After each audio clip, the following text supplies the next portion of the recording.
Hello, I'm Felicity Barr and you're at The Listening Post. This week, a media lockdown in Honduras. Who's getting the story right?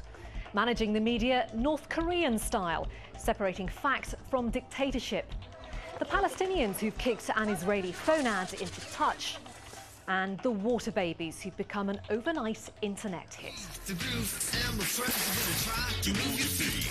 It's been more than a month since the president of Honduras, Manuel Zelaya, was overthrown in a violent coup and replaced by Roberto Micheletti.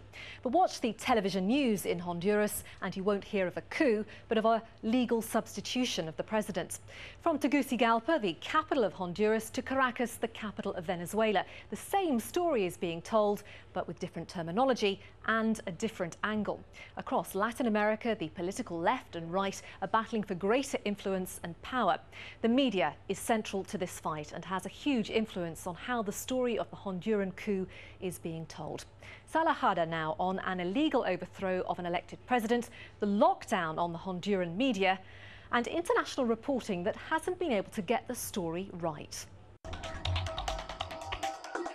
The man who claims to be Honduras' new president says he is there legally and will have the ousted president arrested if he attempts to return. We've just had word that Mr. Zelaya's plane is already in the air, and now dozens of soldiers are heading towards the airstrip to try and prevent the plane from landing or arrest him if it does.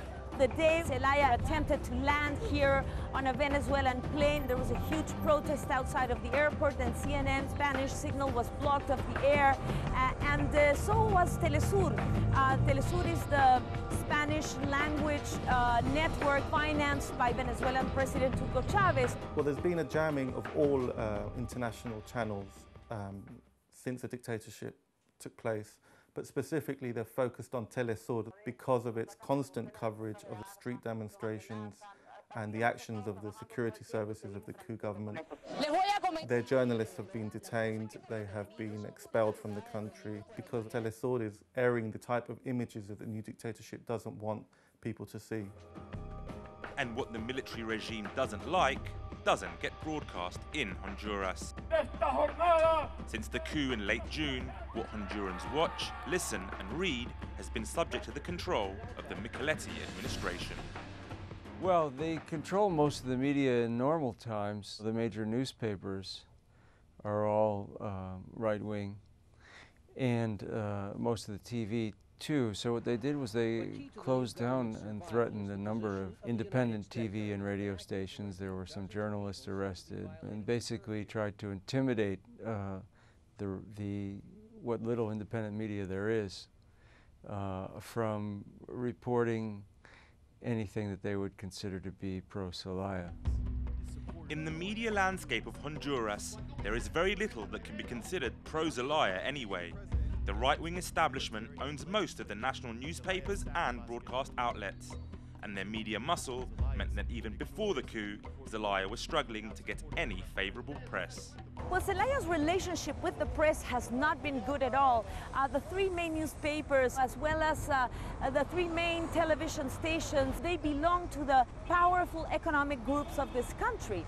And now, of course, the economic groups and the business community here has been at odds with Zelaya for the most part because of his close relationship with Venezuelan President Hugo Chavez. So for the most part, in the last couple of years, the press has been very critical of Zelaya. Media in Honduras mirrors the privately owned media in the rest of Latin America in the sense that as Zelaya's government became increasingly close to the government of Hugo Chavez, the privately owned media in Honduras became increasingly critical towards his government. The close relationship between Zelaya and Chavez was evident in the reporting of the coup by Venezuela-based pan-Latin American channel Telesur. While the news media within Honduras steered clear of reporting on pro-Zelaya demonstrations and referred to the coup as a legal substitution of the president, Telesur hammered away at the illegality of the overthrow and focused its cameras on protests carried out by Zelaya supporters. Well, Telesur was one of the only press agencies in attempting to report on developments within Honduras in a much more objective manner. On many occasions, their reporters have been detained, they have been stopped from filming they're attempting to actually do their job and report on developments on the ground in Honduras. What the Honduran military regime dislikes is the difference between its view of events on the ground and Telesur's. Their message, it's the same one they're portraying internationally, which is that it's all a struggle against Hugo Chavez, and that the president was trying to turn the country into a socialist dictatorship of some sort, which again they compare to Chavez, and that they're upholding the constitutional order.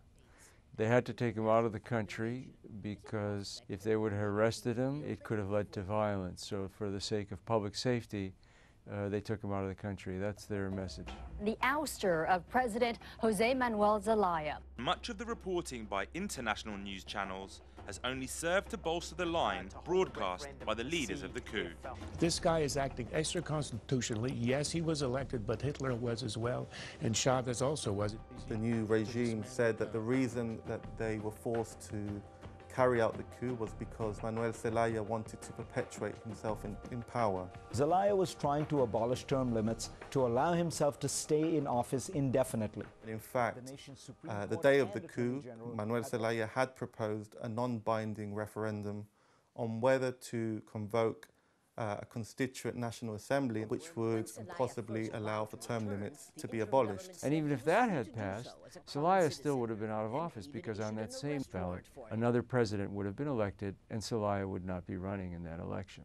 So even if the whole constitutional reform process had gone exactly as Zelaya wanted to, he had no chance to extend his term in office.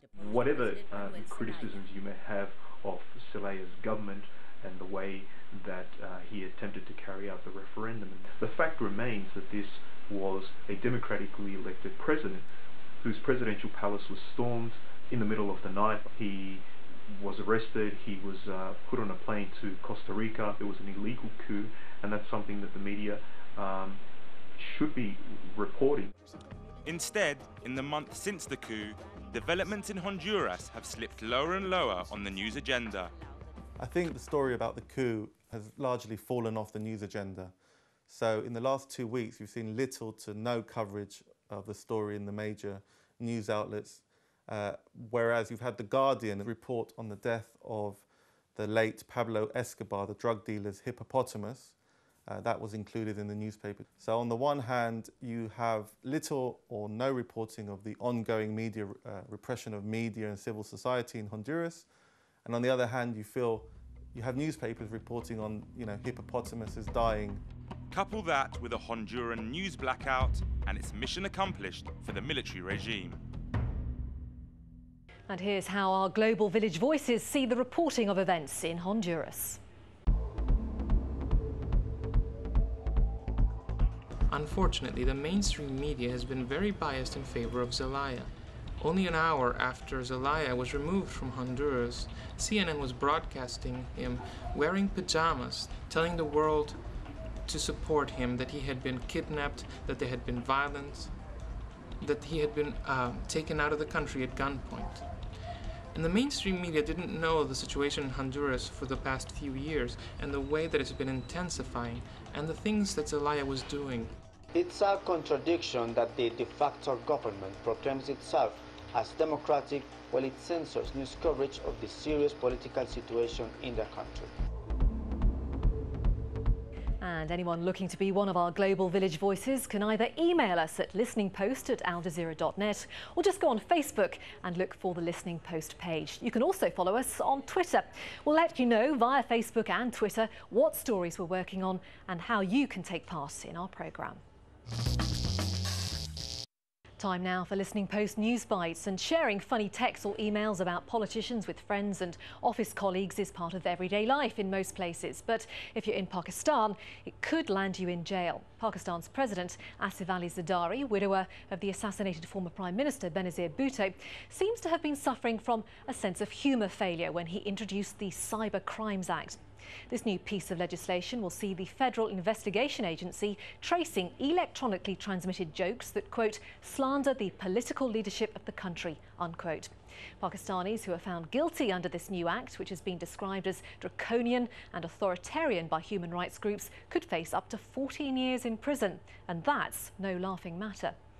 Well, staying in cyberspace, the authorities in Thailand have launched a new website called ilovethailand.org to try to repair some of the damage done to its image by the recent instability there. But the website has caused a bit of a stir in neighbouring Cambodia because of a video posted on it. The video deals with Thailand's so-called lost territory that is present-day Cambodia. Its embassy in Bangkok has formally requested that it be removed. However, a Cambodian blog called Details Are Sketchy has reported that the offending video has not yet been removed and that the site cannot be accessed from within the country. It's not entirely clear who's blocking the website, but in an effort to counter it, the Cambodians have come out with their own website, ilovekhamer.org. Now, it is a common practice for presidential candidates to take part in televised debates ahead of an election. But it's an idea that's not gone down well with Afghanistan's President Hamid Karzai. President Karzai was due to face two of his biggest challengers, Abdullah Abdullah, the former foreign minister, and Ashraf Ghani, the former finance minister, in the first televised debate of the election. But he pulled out less than 24 hours before it was due to take place. The debate still went ahead and saw the two presidential hopefuls panning Karzai's policy while his podium stood empty, a practice known in the media as empty chairing. The president's team defended his absence, though, and said that Tolo, the independent TV channel that hosted the debate, had not given them enough notice and accused them of being, quote, 59% against Hamid Karzai, unquote. Well, TV commercials for mobile phones usually play on the idea of people being able to talk freely to each other, wherever and whenever they choose. So how, we want to know, did the pitch for this TV commercial for Israel's leading cell phone provider ever reach the screen? In the Cellcom advert, devised by the global ad agency McCann Erickson, a group of Israeli soldiers on patrol are startled when a football comes flying over the barrier that separates the West Bank from Israel and lands on the bonnet of their vehicle. After a moment of uncertainty, they return the ball over the wall. What follows is an impromptu game of football that sees the Israeli soldiers and the Palestinians on the other side united in a common love of football. A heartwarming moment, not if you test it out in reality. A group of Billion residents put the happy, fun-loving sentiment of the advert to the test. Instead of having the football kit back to them, they were showered with tear gas canisters and stun grenades. Activists slammed the initial advert, saying it makes light of the Palestinian situation and, quote, ignores and mocks the real suffering, racial discrimination and poverty the Palestinians on the other side of the wall have to face on a daily basis, unquote. We're back after the break with a report on the media and North Korea.